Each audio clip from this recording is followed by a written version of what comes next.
It had been a particularly snowy winter in Oregon. Charles Morris, trudging through the snowdrifts on his snowmobile, grumbled about it every time and looked forward to the arrival of spring. His house was right by the woods, and the elderly man, no matter the season, always enjoyed the spectacular beauty of the wilderness.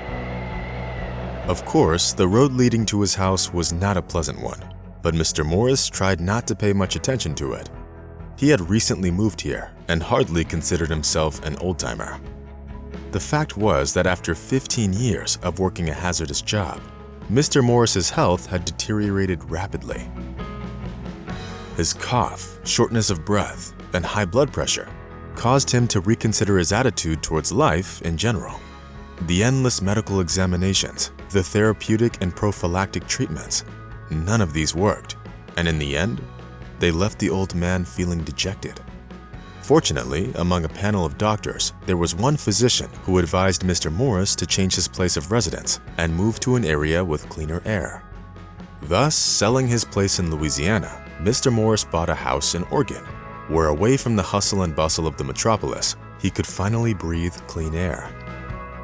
A lumberyard keeper, Charles lived like a true hermit, feeling at one with nature every second of the day. In time, Mr. Morris had become addicted to fishing and spent all his free moments on the lake. He rarely went to the store, preferring to stock up on groceries, especially during the winter when the beautiful landscape was covered by snow. One day, while atop his snowmobile and on his way back from shopping, Mr. Morris saw a small gray beast running across the well-trodden path. In the process, the mysterious little thing nearly got run over by the skids of his snowmobile. Mr. Morris stopped and looked around. The old man got off the snowmobile and, seeing a series of small footprints leading into the bushes, stepped closer. There, among the thickets covered with a thick layer of snow, Mr. Morris found a little wolf pup, watching him warily through its beady eyes. "Hey, little fella. What are you doing out here alone in the middle of the woods? You must be lost. Or did you get caught by surprise in the blizzard?" Mr. Morris asked excitedly. Of course, the wild creature couldn't give the elderly man, who was trying so hard to become friends with him, a real answer. All of a sudden, the gray pup climbed up on his paws and, wiggling his black nose from side to side, began breathing in air noisily. Mr. Morris turned around and saw a bag of groceries lying in the basket of the snowmobile and understood at once. "Oh, so you must be hungry, right? Give me a sec, little guy. I'll be quick," said the elderly man. He took a folding knife from his pocket and cut off a strip of meat for the wolf pup. The pup, grunting, happily accepted the treat, almost biting Charles on the finger. When the wolf pup had eaten enough, it crawled out of its hiding place in the bushes and fearlessly approached the old man. "Well, what am I supposed to do with you? I can't leave you in the woods. You'll die out here. Come with me. I live alone, and you won't be a bother," suggested Mr. Morris, and put the animal behind the pouch on his down jacket. To his surprise, the wolf pup behaved calmly, as if he had ridden in a snowmobile all his life.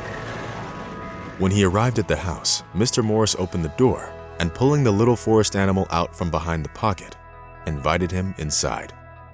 The little wolf fluffed up at first, ruffling his fur, as he smelled an unfamiliar odor coming from the man's home. Then he shook himself off, as if to clean himself up, and stepped hesitantly over the doorstep. "Look at you, all well-mannered, just like a real lord.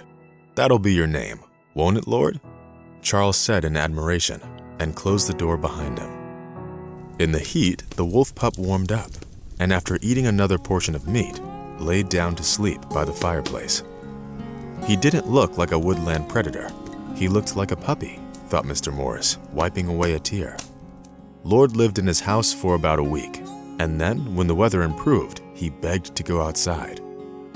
Once there, after giving Mr. Morris a long, grateful look, the wolf pup ran off into the woods. "Well, I guessed he must have felt the call of his ancestors," sighed the old man, watching the pup fleeing. The wolf pup had been gone for about 2 days, and when Mr. Morris had mentally bade him farewell, the wild predator came to him himself. He found the old man at the lake, where the man, taking advantage of the good weather, decided to fish. "Ah, so you remember, you little brat," exclaimed Mr. Morris, petting the wolf pup. In response, Lord turned and twisted and licked the old man's cheek. From then on, the wolf pup paid periodic visits to Mr. Morris, mostly in the evening or evening hours. Often, his arrivals coincided with the worsening weather conditions, which would consistently bring blizzards and cold weather to the area. For this reason, Mr. Morris jokingly called Lord a barometer, for his innate sensitivity and alertness. One day, the wolf pup came not alone, but with the guest. Looking out the window, the old man was dumbfounded. Beside Lord stood another mature wolf, who seemed to be Lord's mother. "Wow, that's one pair. You could paint a picture," Mr. Morris whispered admiringly, keeping his eyes on the wolf family. Afterwards, the old man often saw wolf tracks not far from the house. Apart from her stealthy presence, however, the wolf mother gave him no trouble at all. Mr. Morris told no one about his friendship with the wolf family, cautiously maintaining the mystery of his gray guests. As time went on, Lord was growing into a fit teenage wolf. One evening, while cleaning the house, the old man heard a loud, piercing howl outside the window. Mr. Morris opened the door wide to see Lord and his mother standing 50 yards from the house. With their muzzles up, the predators howled loudly, as if trying to share their forest secrets with the sky.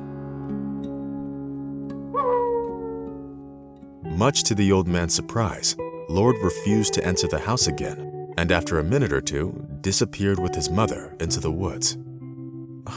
What's the matter, I wonder? Is he offended or something?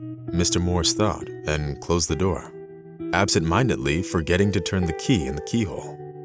The old man believed that in such a remote area, nothing could possibly hurt him, and thus he often neglected his own safety. Unfortunately, this evening, this habit played a cruel trick on him. Mr. Morris didn't notice the three men approaching his house, looking around anxiously and opening the front door. "What a stroke of luck, it's not even locked," muttered a nasty, smoky voice that belonged to one of the unexpected guests. "Who are you, and what do you want?" asked Mr. Morris nervously at the sight of the heavily armed visitors. His response was a blow to the chest with the butt of a shotgun. "All right, old man. That was so you could understand us a little better. We need to eat and warm ourselves up. And if you do as we say, you'll live," replied one of the bandits, who seemed to be the boss. What the bandits didn't know was that Mr. Morris was no coward and would lunge at them with his fists. The robbers, however, due to their superiority in numbers and Mr. Morris's old age, were able to quickly knock him down and throw him to the floor before tying him up. At that moment, Lord's lean silhouette appeared in the doorway and with a furious snarl, attacked the uninvited guests. The robbers were confused by the sudden appearance of a teenage wolf pup. Lord fought fiercely, seeking to tear his attackers to shreds. The first to come to his senses was the boss, who, raising his rifle, shot the wolf pup in the side. There was a loud pop and a sharp smell of gunpowder in the air. Lord, wounded, fell to the floor, refusing to let go of the bandit's ankle, clamped in his jaws. The rapidly expanding pool of blood beneath his body was a clear indication that he had been hurt badly. "Hey, old man, what even is this? Why are there wolves here?" shouted the chief, kicking the bound old man. At that moment, the robber shifted his gaze to the door, and a cold shiver ran down his spine. What he saw was a huge gray wolf looking right back at him. She was here to help her son and his friend.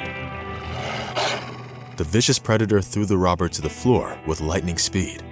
The other two accomplices took this opportunity to start running away, but the maddened mother wolf wasn't going to let them. While the robbers, screaming in pain and fear, fought off their predator, the wolf pup lay on its side, breathing heavily. Mr. Morris, who miraculously managed to free himself from the restraints, gave Lord first aid and bandaged the wound. "Come on, old man, let us go, do you hear? I give you my word, we'll go quietly, and we won't hurt you. We escaped from prison and don't want to go back. Let us go, have some mercy," grunted the boss, with the mother wolf standing beside him, fangs bared, But Mr. Morris was relentless and immediately called the police. When the police arrived on the scene, they immediately arrested the robbers and took them to the police station. Mr. Morris didn't even witness that happen, for a wounded lord lay in front of him on the floor, on the verge of death. Mr. Morris never left the wolf pup, doing his best to help it survive. The wolf mother was also there, warming her baby up with her body.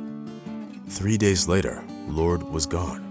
The mother wolf, owing to her animal instincts, stopped eating and drinking after the death of her wolf pup. This made her look frail and thin. The mother outlived her pup by only 5 days and died from the exhaustion caused by the unspeakable anguish and pain of losing her firstborn. Mr. Morris buried the wolf family on the hillside not far from the house, which offered an excellent view of the woods where the wolf pack loved to hunt. In the evening, sitting by the fireplace, Charles Morris often recalled his first encounter with the little wolf pup in the woods, when he had saved it from certain death.